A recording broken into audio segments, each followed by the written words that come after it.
Ouh. Putain, mais vous tournez déjà? J'en suis au café, les mecs!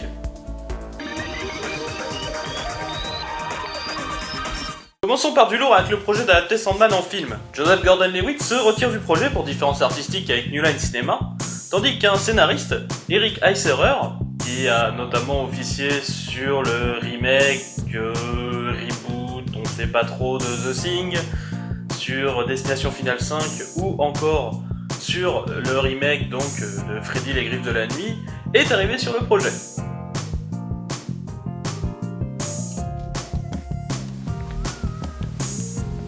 J'essaye de faire en sorte que ma grimace veuille dire quelque chose. Dans Batman vs Superman, Wonder Woman serait apparemment une antiquaire qui aurait des liens avec les actions humanitaires. Je trouve que ça colle plutôt bien à Wondy. Content. Toujours sur Batman vs Superman, la classification R ne viendrait pas du fait qu'il y ait plus de sang ou tout ça, mais parce que les scènes intenses sont plus longues, donc normalement plus difficilement supportables. Et aussi ça permettra de voir des acteurs qui sont coupés au montage initial comme Jenna Malone ou Aman Green. Apparemment Warner Bros penserait déjà à une suite pour Suicide Squad. Qui est étonné? Toi? Ok, bon, toi on va dire que ça passe, t'as l'air encore jeune. Et apparemment Green Lantern n'apparaîtra pas avant le film Justice League partie 2. En même temps c'est normal, la Warner veut faire des films sombres et dépressifs et Green Lantern il est lumineux vu qu'il a une lanterne et oui je noie mon chagrin dans les blagues vaseuses. Voilà. Des rumeurs veulent que Sylvester Stallone jouerait dans le prochain Gardien de la Galaxie. Le maître d'arts martiaux Shang-Chi ferait finalement son apparition dans la série télé Iron Fist. Parce qu'ils sont des bros de combat quoi j'imagine. Sony relance son projet de film sur Venom, avec Avi Arad qui surveille, supervise tout ça, et Danny Harper au scénario. Bryan Singer travaillerait sur une adaptation en série télé de Red Sonja classée R.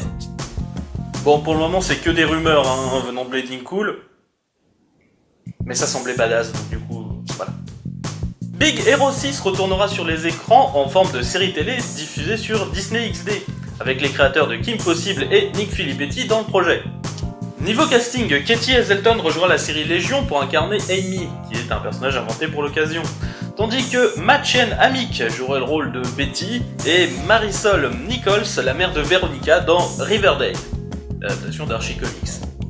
Jeux vidéo, Marvel lance une initiative pour ajouter toujours plus de super-héroïnes jouables dans ses jeux vidéo avec l'opération Women of Power. Pour ce mois-ci du coup.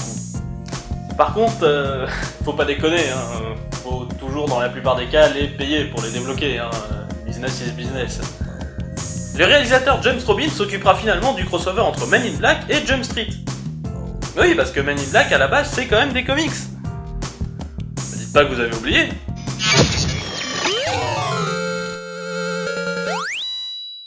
Commençons par aller voir du côté de DC Comics, pour aller voir quelques news et rumeurs, où il y a du bon et du moins bon.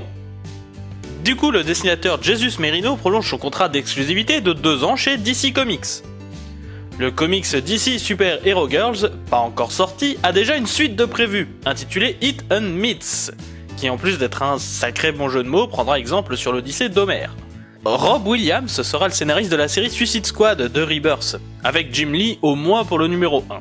Une rumeur de Bleeding Cool voudrait que Dan Jurgens soit le nouveau scénariste pour Action Comics, ce qui ne me déplairait pas.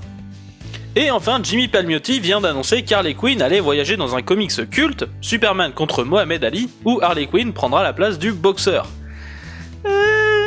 Purée, mais Harley Quinn n'est pas Deadpool, ok ?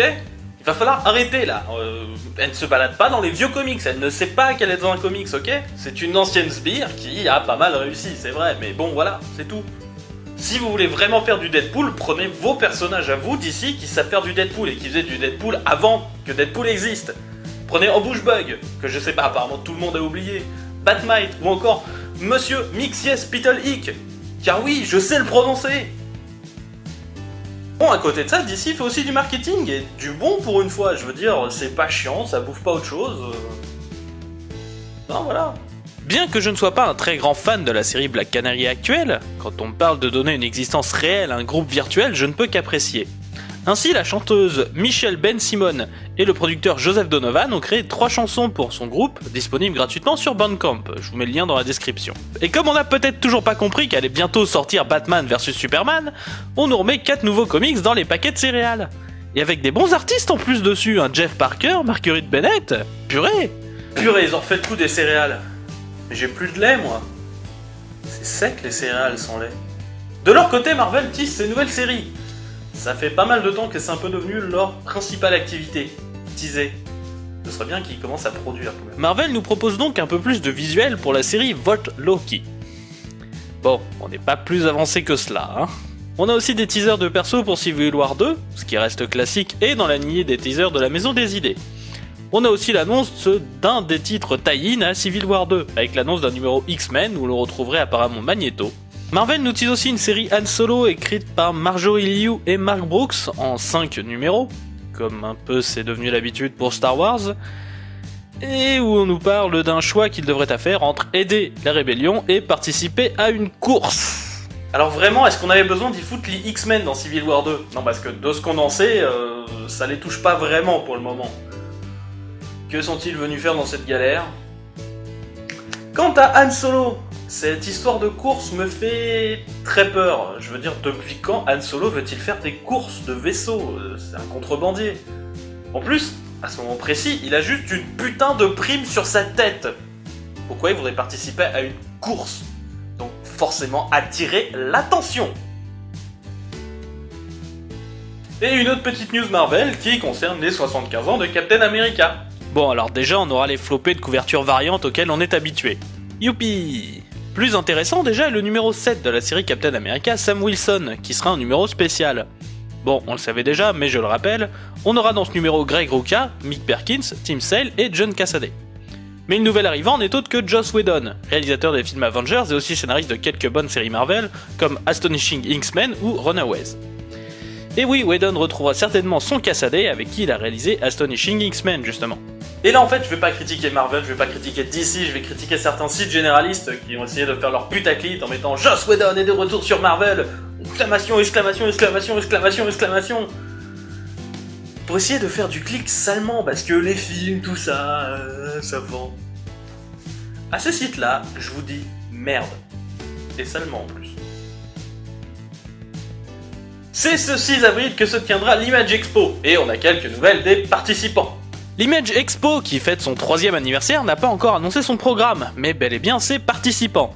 On retrouvera donc Leia Del Duca, Joe Harris, Allison Sampson, Rick Remender, Jonathan Hickman, Ed Brubaker, et jusque-là, pas de surprise, hein. Mais l'annonce de l'équipe entière du titre Bad Girl de chez DC, à savoir Babstar, Brandon Fletcher et Cameron Stewart, avec apparemment un projet surprise, a été une surprise d'ailleurs. Notons aussi que le programme annonce, bien caché en noir sur du noir, d'autres invités surprises. Du noir sur du noir, quoi les mecs, faites un effort. Alors du coup, est-ce qu'on reverra vraiment la team Bad Girl après Rebirth chez DC ? J'ai des doutes quand même. Et chez Dark Horse, on n'aime pas trop les vampires, c'est pourquoi on n'arrête pas de supporter celles qui les tuent. Car oui, la saison 10 touche bientôt à sa fin dans les comics outre-Atlantique. Et bien cela tombe bien, vu que les gars de Dark Horse ont déjà officialisé la saison 11, qui devrait commencer dès octobre de cette année. Du coup, avis aux amateurs de Buffy, espérons que cette saison 11 sera aussi bien que les autres. En VF chez DC, pendant que tout le monde parle des 2 premiers numéros de Dark Knight 3, et en se disant que quand même, sans Vaseline, le prix fait quand même un peu mal, eh bien moi je préfère plébisciter le tome 2 de Batman Superman. Parce que le trait est léger, cartoony, et que l'histoire est pas mal quand même, il faut l'avouer. Je veux dire, certes, on le vend parce que va y avoir le film Batman vs Superman, du coup on sort le tome 2. Bon, c'est de la technique marketing normale, hein, bon, ça marche, pourquoi ils se priveraient ? Non, mais l'histoire est par contre vraiment cool. Je veux dire, on change un peu la timeline donc de nos 2 héros, Batman et Superman. Et du coup, ça fait des chocs à pic, certes, mais des chocs à pic craignos. Et heureusement que Wonder Woman est là pour arranger un peu tout ça. Et puis d'autres héros aussi de l'univers d'ici, parce que c'est quand même pas que des manchots dans cet univers, faut avouer. Ah, vraiment, une bonne petite lecture, j'ai bien aimé. Et chez DC en VO, le numéro 50 de Green Lantern. Oui, j'ai aimé ce numéro après un long moment de ventre mou j'avais trouvé dans la série. Bon après, je pense que mon affection pour ce passage vient du fait qu'il y a un très lourd poids de la continuité dessus, en fait. On voit Parallax, la destruction de Coast City, tout ça, confrontation... Je pense que c'est ça qui a joué vraiment dans mon appréciation. C'est une lecture que j'ai bien aimée. Et je pense qu'il faut avoir un petit passif quand même sur Green Lantern pour vraiment apprécier. Toujours en VO, le numéro 3 de Swamp Thing, une série qui commence vraiment à planter sa tente dans l'émission, ça fait 3 fois qu'elle est là. Ce coup-ci, la créature du marais reçoit une vieille connaissance en la personne de Matt Cable, et rencontre Zatanna, dans l'optique de redevenir humain. Mais, comme l'indique le titre du prochain numéro, fais bien attention à ce que tu souhaites. Non, franchement, Swamp Thing est un titre de qualité qu'il faut suivre et lire. Vraiment, je déconne pas. Il y a de la qualité chez DC. En VF chez Marvel, purée, il y avait rien de bien folichon pendant 2 semaines entières, et là, il y a que du bon. Que ça aille du Supra classique, la croisade de l'infini, du premier tome de Howard the Duck, qui était putain de bon, de l'event Annihilation Conquest, du tome 3 de Nova, non, il y avait des tonnes de trucs bons. Mais on est un peu comme dans Highlander ici, vous savez, il ne peut en rester qu'un. Et du coup, c'est pour ça que j'ai choisi le tome 6 de Superior Spider-Man. Pourquoi ? Parce que le job est rempli, et même très bien rempli. Moi qui me plains toujours du manque d'évolution chez Spider-Man, et bien là j'ai été servi. J'ai adoré l'event donc du Superior Spider-Man. Par contre, j'ai moins kiffé ce qui est venu ensuite.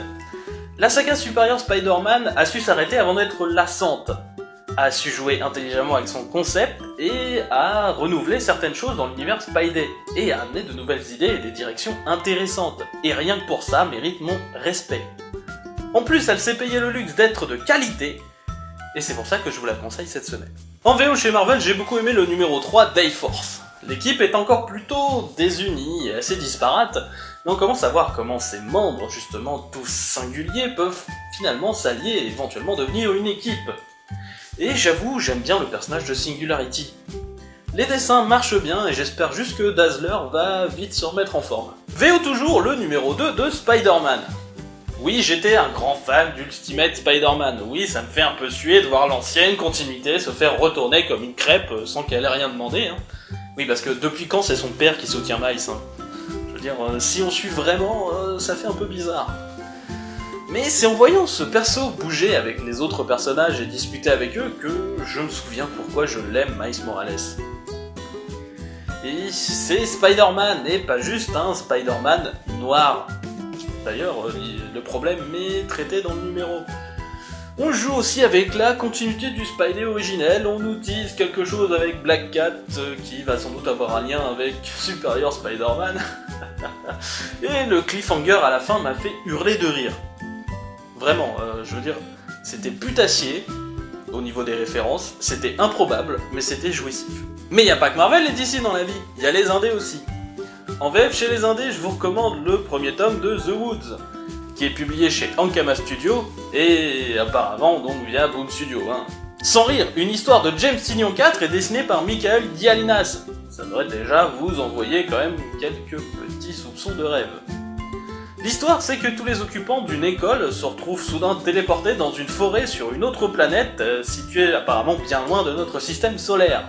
Les 513 occupants vont devoir apprendre à cohabiter et à survivre, et aussi, comprendre qu'est-ce que c'est que le putain de bordel de quoi. Les réactions de tous semblent pratiquement naturelles, il y a aussi un petit peu d'humour, mais pas de l'humour pipi caca ou tout, hein, de l'humour un peu nerveux quoi, de l'humour qu'on ferait pour se rassurer.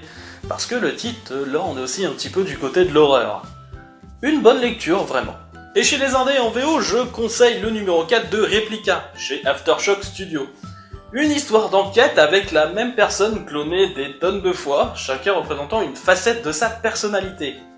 L'on suit au début comment l'original, justement, gère ses multiples personnalités, surtout que ces multiples personnalités, là, sont du coup des vraies personnes.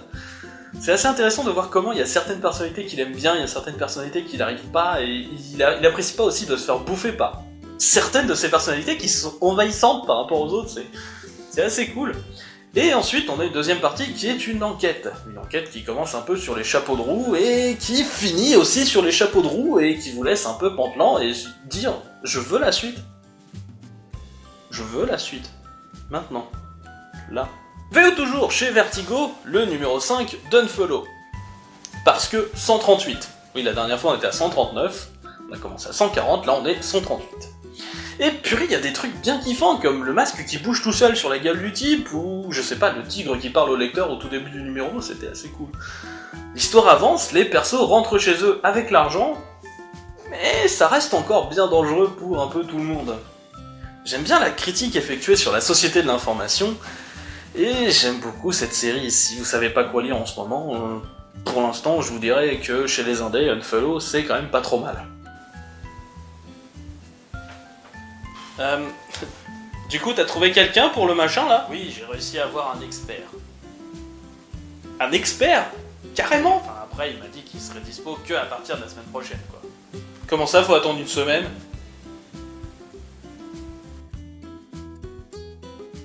Le réalisateur... Le réalisateur James... Le réalisateur il relance son projet de film sur Venom, avec... Merde. Un peu ça, en fait, c'est possible. Déjà des personnages pour ça, d'ici. Je sais pas, moi. Embouche-bug, Batmite, Mr. Mix-Hip et... putain. Mixies Vitalik. Mixies Vitalik. Et rien que pour ça, je vous le compte... Ah merde, putain, je suis con. C'est con de bafouiller sur les derniers mots. Alors en fait, si vous voulez savoir comment on prononce Mixies Vitalik. si vous voulez savoir comment on appelle ce monsieur, à savoir Mr. Mixies Pitalik, la réponse est dans ce livre, qui vous donnera en plus la prononciation. Et la petite astuce mémotechnique. Enfin... faut encore que je travaille ma mémotechnique, j'ai encore besoin d'une aide pour ça. Mais voilà, si vous voulez la prononciation, allez-y.